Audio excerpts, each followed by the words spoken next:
So for a change, we have a Mazda 2 but 1.5 Skyactiv diesel in here in the workshop. I have already disassembled the engine halfway, so I removed the valve cover and the intake manifold, and I'll show you what I discovered, and then has removed the oil sump, and I'll show that what he discovered as well. So now let me switch the camera and show you how the things look like on these Mazda 2 1.5 Skyactiv diesel. So the intake ports don't look that bad because the owner said that he already done it or cleaned it as much as he can. But let's have a look from the top, which is pretty disgusting. So yeah, that means the oil wasn't changed quite frequently, unfortunately. This car has only 100k on the clock. Then is now removing the oil shower. So what is going to get done on this one is the intake ports cleaning, so carbon cleaning. This one, all this sludge is going to get cleaned, and also the oil pan going to get cleaned, and the oil strainer. I will crawl under and show you how the things look like from underneath. Also, it has a flywheel noise, quite rattling, to be honest, so that would need replacement too.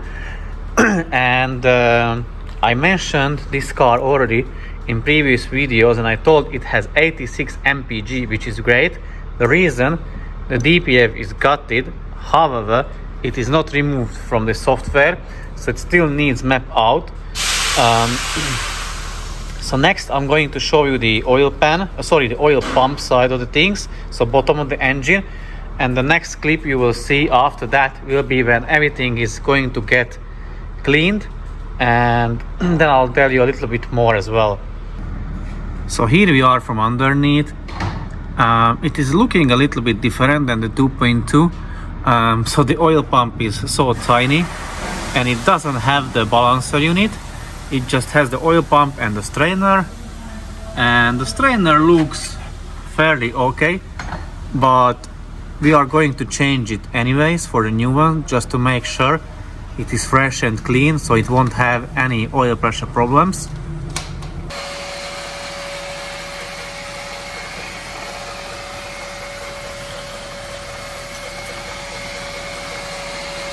So this is how it looks like when the cleaning is done. I mean, at the moment, just the top, the carbon cleaning still needs to be done.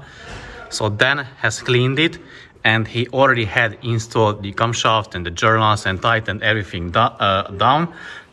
We didn't record how to do it or the procedure because we are far behind with work. But if in the future you will have this engine and you bring it to us, we may record more like a DIY tutorial, how to do it, how to get it done if you want. So let us know in the comment section. But this is how it is looking like after the cleaning. And now he's going to install the valve cover. And once the valve cover will be on, we're going to go ahead and get the carbon cleaning done.